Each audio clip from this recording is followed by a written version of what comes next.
Salut, c'est Hugo, j'espère que vous allez bien. 43e jour de confinement, bon courage à tous. On est parti pour un nouveau résumé de l'actualité du jour. Logiquement, une très grosse partie de ce point quotidien aujourd'hui est consacrée aux annonces du Premier ministre Édouard Philippe concernant la fin du confinement à partir du 11 mai. Déjà, ce qui est important de préciser, c'est que Édouard Philippe a parlé d'une période de 3 semaines pour tester ce déconfinement progressif. Cette période, elle s'étend du 11 mai au 2 juin et concrètement, ça veut dire que le 2 juin, le gouvernement prendra potentiellement des nouvelles décisions en fonction de l'évolution de l'épidémie et de la situation. Première annonce, et c'est la plus importante, à partir du 11 mai, les attestations de déplacement qu'on utilise depuis le début du confinement ne seront plus utiles. Du coup, à partir du 11 mai, plus besoin d'attestation pour sortir, sauf si jamais vous allez à plus de 100 km de votre domicile, et dans ce cas, il faudrait une attestation et ça se fera uniquement en cas d'obligation familiale ou professionnelle. Si vous voulez sortir et prendre les transports à moins de 100 km de chez vous, il y a cependant quelques règles à appliquer. D'abord, le port du masque sera obligatoire dans les transports publics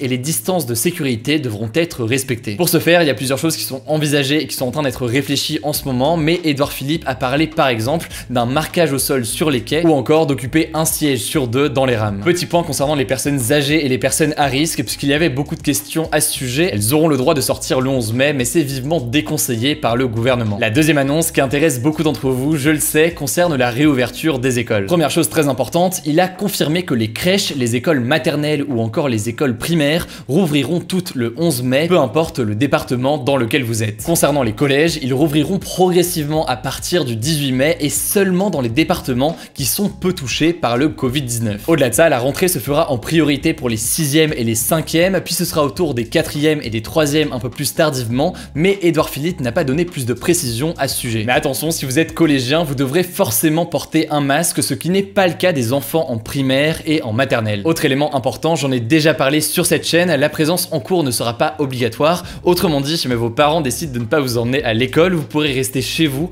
en continuant évidemment à suivre les cours en ligne si jamais vous en avez. Autre sujet concernant les lycées, eh bien ils resteront fermés au moins jusqu'en juin. Pour ceux qui sont concernés, sachez que la décision d'une éventuelle réouverture sera prise fin mai, mais en attendant, logiquement, il faut continuer à suivre les cours à distance si jamais vous en avez. Au passage, et je sais que vous êtes très nombreux à demander, on n'a pas de nouvelles informations concernant l'oral de français au bac. Autrement dit, pour l'instant, il est toujours maintenu, mais on verra ce qu'il en est dans les jours à venir. Alors, comment ça va se passer pour ceux qui retournent en cours? Eh bien, il n'y aura pas plus de 15 élèves par classe, les gestes barrières devront être bien respectés, il y aura du gel hydroalcoolique et des masques pour les enseignants. La troisième annonce concerne ce qui va rouvrir et rester fermé à partir du 11 mai. Déjà, ce qu'il faut comprendre, c'est que la plupart des commerces pourront rouvrir dès le 11 mai, mais il y a tout de même des exceptions. Concernant les cafés, les restaurants et les bars, le gouvernement prendra une décision fin mai pour décider s'ils peuvent rouvrir après le 2 juin. Autre élément, pour les cinémas, les théâtres, les grands musées ou encore les salles de concert, ils resteront fermés le 11 mai et on ne sait pas encore quand ils pourront rouvrir. Enfin, et ça paraît plutôt logique, les centres commerciaux de plus de 40 000 m² où il y a du coup forcément des centaines de personnes resteront fermés pour le moment. Pour ce qui est des magasins qui pourront rouvrir à partir du 11 mai, évidemment il y a des règles à respecter, notamment des règles de distanciation sociale avec des gestes barrières qui seront impératifs dans les magasins. Autre information très importante, si jamais vous voulez vous retrouver en famille ou alors entre amis et faire des grandes soirées, eh bien sachez que les rassemblements dans les lieux privés ou dans la rue ne devront pas dépasser 10 personnes. Par ailleurs, les grands rassemblements, ça peut être par exemple les festivals de plus de 5000 personnes, ne pourront pas avoir lieu avant le mois de septembre. Enfin, dernière annonce concernant les rassemblements et les réouvertures, concernant les lieux de culte comme les églises, les mosquées, les synagogues ou encore les temples, ils pourront rouvrir à partir du 11 mai, mais les cérémonies religieuses ne pourront pas y avoir lieu avant le 2 juin. Quatrième annonce importante concernant les tests, 700 000 tests virologiques, c'est-à-dire donc des tests qui permettent de savoir si on est contaminé ou pas à un instant T, seront disponibles en France chaque semaine à partir du 11 mai. Chaque personne qui présente des symptômes du Covid-19 pourra se faire tester en laboratoire d'analyse ou dans des laboratoires vétérinaires, et si vous êtes effectivement testé positif, eh bien vous devrez rester isolé pendant 14 jours. On en a déjà parlé sur cette chaîne, ce fonctionnement présente malgré tout des failles, notamment pour les personnes qui n'ont pas de symptômes mais qui ont bien le Covid-19, c'est-à-dire donc des personnes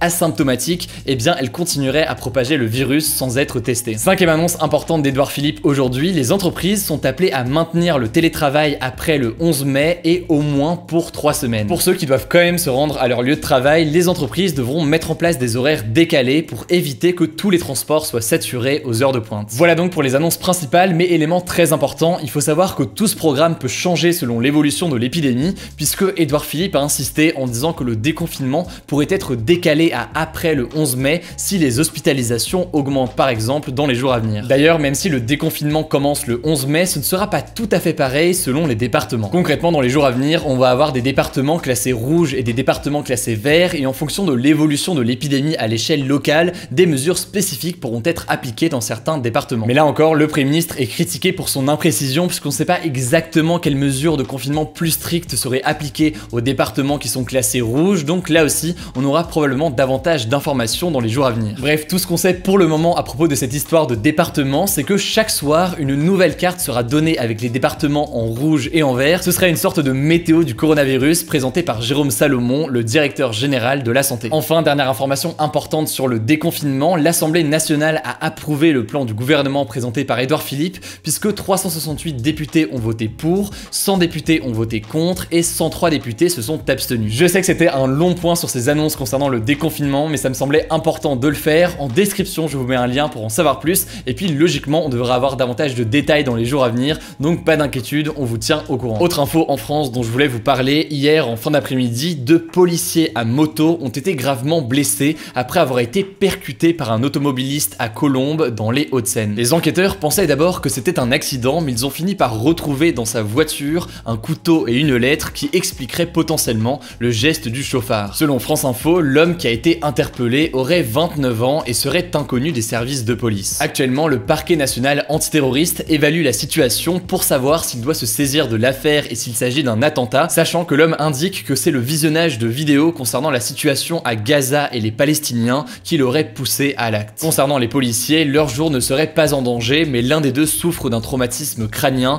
et a été placé en coma artificiel. Bref, évidemment, vous le savez, on vous tiendra au courant des suites de l'affaire dans ses points quotidiens. Enfin, on termine cette page en France avec le bilan quotidien qui est tombé. La France compte 367 morts supplémentaires en 24 heures, hôpitaux et EHPAD réunis. C'est 70 de moins qu'hier et au total, le nombre de décès est porté à 23 660. Comme chaque jour, vous le savez, et même quand l'actualité française est importante, on fait aussi un point à l'étranger. On commence avec l'Espagne qui a enregistré une légère baisse du nombre de décès en 24 heures, 301 aujourd'hui contre 331 hier, avec un total de plus de 23 800 décès depuis le début de l'épidémie. Un bilan aux États-Unis maintenant où le nombre de décès quotidiens reste très élevé puisque 1303 personnes sont décédées dans les dernières 24 heures dans le pays pour un total porté à plus de 56 000 décès. Pour vous donner un ordre d'idée de l'importance de l'épidémie là-bas, le nombre de morts du coronavirus aux États-Unis représente un quart des décès liés au Covid-19 dans le monde et près d'1 million de personnes auraient été infectées selon l'université Johns Hopkins. Comme chaque jour, vous le savez, on termine avec une note positive et aujourd'hui, je voulais vous parler d'un parc national au Japon. Normalement, à cette période de l'année, au printemps, il y a énormément de touristes car c'est la période des cerisiers en fleurs. Mais logiquement, cette année, à cause des mesures de confinement, le tourisme est quasiment inexistant dans le pays. Les images de l'Itachi Eastside Park, qui se trouve sur la côte est du Japon, ont été partagées sur les réseaux sociaux et pour la première fois depuis des années, le parc n'est plus pris d'assaut par les touristes et les instagrammeurs du printemps. Vous le voyez, le spectacle est assez exceptionnel et pour ceux que ça intéresse, le parc propose sur son site internet une sorte de visite virtuelle grâce à un enregistrement